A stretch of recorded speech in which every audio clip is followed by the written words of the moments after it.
Hello everyone, thank you for joining us today. My name is James Manning. I'm the Executive Director of Oaklands Mansion.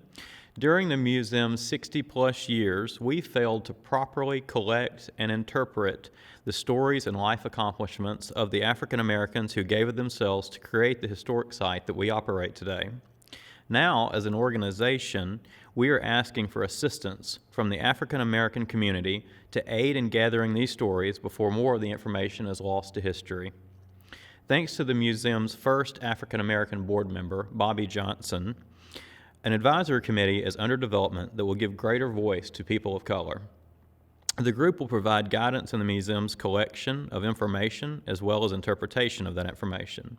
If you'd like to be a part of this important and long overdue work, please email us at info@oaklandsmansion.org.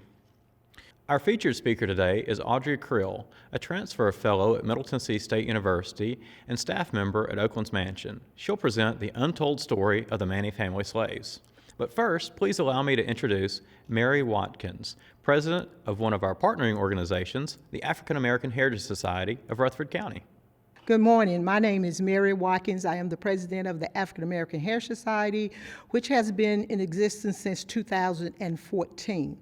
Our main focus is to research, document, and discovery the history of the African Americans in Rutherford County. I started doing research back in 2001, and I found out that a lot of our history was not documented. So that is the purpose of us doing that, because we feel like that it is very important for us to leave a legacy for those generations to come so that they would know from which they came. The organization, the African American Heritage Society, was developed out of the Wisdom of the Elders program, which started through a grant through Vanderbilt University. We would meet at Madison Community Center once a week, and we had seniors, African Americans, seniors that were 65 and up. We wanted them to document their family history, also to do art projects, which would tell the story of what they remember coming up.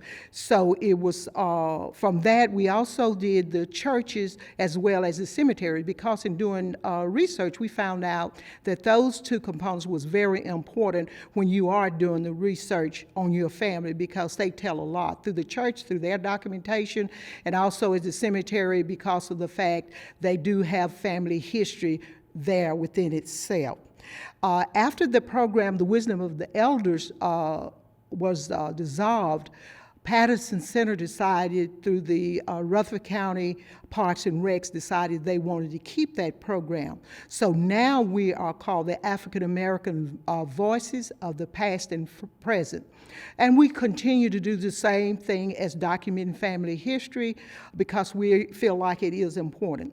And in partnership with Oaklands Mansion, we have found that to be very resourceful. And right now we are working on a project where we will be putting a marker there in the Evergreen Cemetery, where the Maneys first started burying their enslaved people there in that area. They do not have headstones, as well as that afterwards the African Americans before segregation could also bury their families in that area, and it's called the M section. So we want to put a marker there for those that was buried there, even though we do not know their names. We feel like that is very important. From that, we just continue to discover a lot of information about the African Americans here in Rutherford County, and we are teaching ourselves, because we are uncovering stories about our own history that we did not know. So again, we want to leave that on record so that those generations to come would know from whence they came. My name is Audrey Creel. I'm an honors student at Middle Tennessee State University, and for my senior thesis, I studied the African Americans who had been enslaved by the Maney family and their impact on Murfreesboro's community during the Reconstruction Era.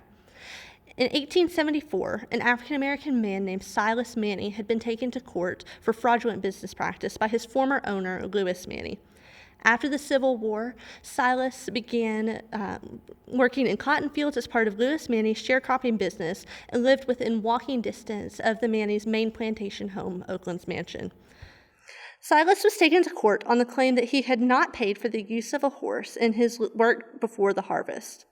The court ruled that since Silas was in debt, his work and the profits of his labor was not his own, and he was ordered to pay Lewis and his business partners. Through this case, Silas fought to assert his newly granted freedom and rights to property. However, the wealthy landowners in Murfreesboro demonstrated their desire to maintain the social structures of the Civil War, even in the absence of legal slavery, and would silence any African Americans who attempted to go against this system. Silas's story illustrates the tensions and struggles faced by many African Americans during the Reconstruction era. To better understand the struggles of formerly enslaved African Americans during the Reconstruction era, it is important to first understand the practice of slavery and common trends during the Reconstruction era in Murfreesboro. We will then look at two African American families formerly enslaved by the Maney family during the Reconstruction era and how they contributed to Murfreesboro's community. In 1860, 25% of Tennessee's entire population was comprised of enslaved African Americans. Over 36,000 free residents in Tennessee were known to have owned at least one slave. The majority of the enslaved in population was located in Middle Tennessee, with about 70% of Tennessee's entire enslaved population living somewhere in Middle Tennessee. However, less than half of the free population in Middle Tennessee owned slaves. The presence of politicians, wealthy landowners, and large business owners influenced the slave trade in Middle Tennessee, and by the start of the Civil War, Middle Tennessee's economy was directly tied to the slave trade and agricultural production of enslaved African Americans. In the 1850s, there were 52 plantations in Middle Tennessee that were over 500 acres. These plantations were likely centered around cash crops such as cotton and tobacco. Enslaved African Americans became a symbol of one's material wealth, and wealth was directly tied to the number of slaves one owned. Enslaved African Americans were viewed as monetary assets, whereby labor was equal to income for slave owners. As reinforced by Silas Maney's court case during the Reconstruction era, white landowners believed that African Americans' labor was not his own, but a commodity for the benefit of the landowner. Among the 52 plantations in Middle Tennessee that were over 500 acres stood Oaklands Mansion. Oaklands was one of the 3 tracts of land the Maney family owned in Murfreesboro and was the only tract the family owned that exceeded 500 acres. Dr. James Maney and his wife, Sally Murphy Maney, moved to Murfreesboro after inheriting over 1,500 acres of land from Hardy Murphy, the namesake of Murfreesboro and Sally Maney's father. Dr. Maney quickly established himself as a wealthy landowner and physician in Murfreesboro by the late 1820s. When Dr. James first moved to Murfreesboro, he also had inherited 23 enslaved individuals from his father-in-law, Hardy Murphy. These are their names up on the screen. These 23 individuals had been taken away from their family and moved to Murfreesboro to help establish Dr. James's home at Oaklands Mansion. Throughout the 1800s, Dr. Maney continued to grow his slave holdings. By 1850, Dr. James Maney owned 121 enslaved African Americans between his plantations in Murfreesboro and a plantation in Mississippi. By the mid-1850s, Dr. James divided his land holdings between his 4 surviving children, separating African American families across these plantations and across state lines. The Maneys had major land holdings in both Mississippi and Murfreesboro. The largest Maney plantation in Mississippi was the Creel Plantation. The Creel Plantation was a large cash crop plantation that had about 1,600 acres of cleared land, a cotton gin, and land that the African Americans lived on. At the start of the Civil War, approximately 100 enslaved African Americans lived and worked on the Creel Plantation. Several of these enslaved African Americans had been taken away from their families living on plantations in Murfreesboro to work these cotton fields at Creel Plantation. In 1860, there were 94 enslaved African Americans that lived between 4 different members of the Maney family. This included Dr. James's two sons, Lewis Maney and David D. Maney, as well as his daughter, Mary Maney Keeble, and her husband, Edwin Keeble. While the African American families had been separated across these plantation lines in Murfreesboro, it does appear that there was some movement between the three Maney landholdings. An enslaved African American named Henry Curran states that he had owned to Edwin Keeble. However, his mother belonged to Dr. James Maney at this time. Henry later states that he, quote, lived on the Maney quarters for the slaves before and during the war, indicating that despite working at different plantations, there was some travel and families were still able to see each other at night. Shortly after the Civil War, the Maney family began to face financial difficulties and began selling the land in front of Oaklands, which became the first subdivision in Murfreesboro. African Americans who had just earned their freedom after the Civil War began moving off the plantation in hope of finding what the government had promised, 40 acres and a mule. They believed that this would help them start their new lives after the Civil War. However, it quickly became apparent that they would not receive this land and their mule, and they started moving closer to their plantation homes once again. There were two distinct African American communities that formed in Murfreesboro.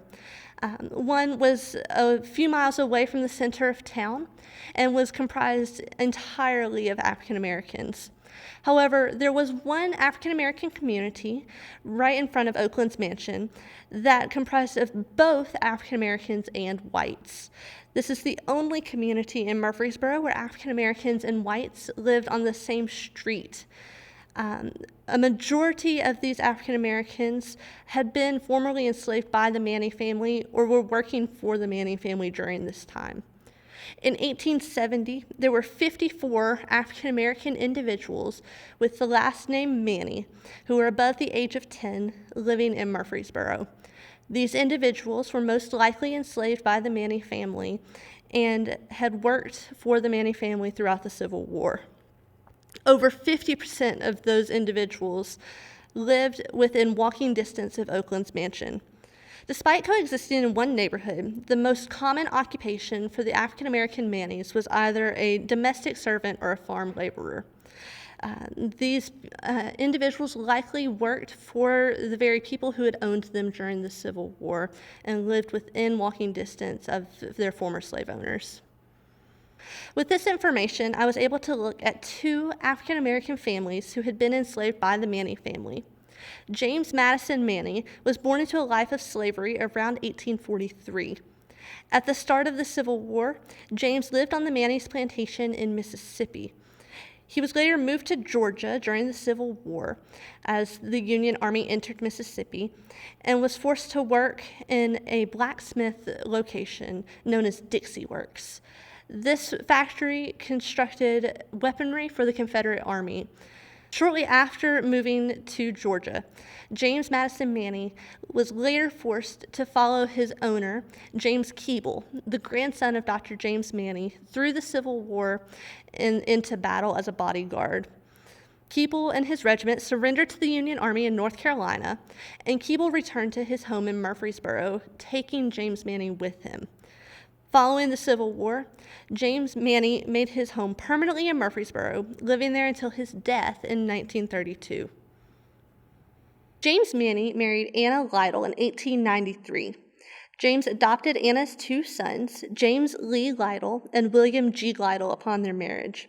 James and Anna Lytle Maney had 4 children between 1893 and 1901.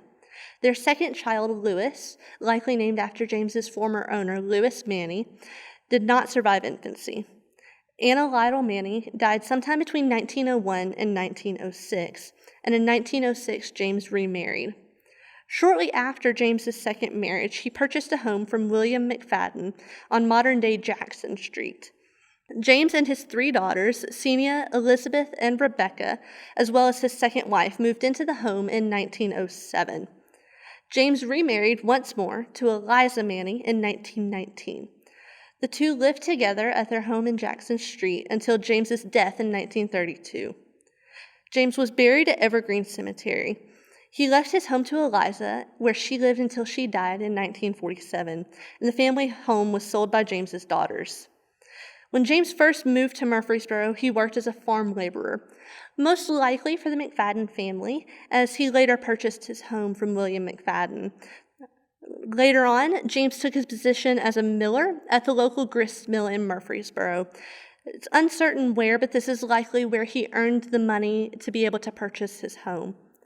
By the end of James's life, he worked as a night watchman for Cox and Gebbers, a lumberyard firm located in Murfreesboro. The owners of the lumberyard were closely associated with the Maney family, and it's possible that the Maneys had helped establish this lumberyard earlier in the Reconstruction era. Although Maney found work, he was never able to establish a strong career. He was consistently reliant upon the wealthy white population of Murfreesboro, including Lewis Maney and his family, to find work. His children eventually moved away from Murfreesboro to locations such as Michigan and Chicago, Illinois. They found positions where they were not reliant upon the same family who had formerly enslaved their father. The second family I researched was the family of Wesley Maney. Just a year before his death, Wesley Maney gave an interview for Fisk University recounting his experience as a slave during the Civil War. His quote here ended his interview, saying that the slaves knew freedom was coming, but the slave owners had told them it could never be. So when freedom finally did come, it was greater than they had ever expected it. Wesley, throughout the interview, provides insight into his life during the Civil War, stating that he and his mother had been enslaved by the Jones family, a family that lived about 8 miles away from Oaklands. However, his father had been enslaved by the Maney family here at Oaklands, taking the last name Maney. This was another instance where families had been separated by the slave trade, and they were only able to see Wesley's father during the weekends. Because of legal restrictions for African Americans during the Civil War, Wesley's parents had not been able to get married, although they did have children during the Civil War. Wesley later discusses that he remembers his parents' marriage just a few years after the Civil War. He also discusses several of his tasks that were required of him as an enslaved African American during the Civil War, which included brushing flies off of his owner while he was sitting at home. Wesley Maney married Nanny Armistead in 1881. Wesley and Nanny had 4 children: Susie, Wesley Jr., Elizabeth, and Willie. Wesley and his family were listed as farm laborers until the 1900s. By the early 1900s, though, Wesley had returned to the home where his father had been enslaved, working as a butler and a servant for the second owner of Oaklands Mansion, George Darrow. Wesley likely worked for the Darrow family throughout the rest of his life, working as a servant and a butler for the family, although they did move away from Oaklands shortly after the early 1900s. Shortly before his death, Wesley moved in with his son at his home in Nashville. Wesley Jr. was working as a bank teller in Nashville and had a home there with his wife, where Wesley moved. Wesley Maney died in 1933, and he was moved back to Murfreesboro to be buried, although it's uncertain where. After the Civil War, those who had been enslaved by the Maney family formed a close-knit community and influenced the African American community in Murfreesboro. Majority of the African American Maneys moved within 1.5 miles of Oaklands, the only predominantly African American community in downtown Murfreesboro. Immediately after emancipation, African Americans in Murfreesboro wanted to establish their own churches and schools. African American churches were the only place where they had true autonomy. Therefore, churches became political, educational, and religious centers for African Americans, and were one of the most important institutions for the African American community. One of the oldest churches in Murfreesboro at the time was First Baptist Church, and was one of the first churches established by the African American community following the Civil War.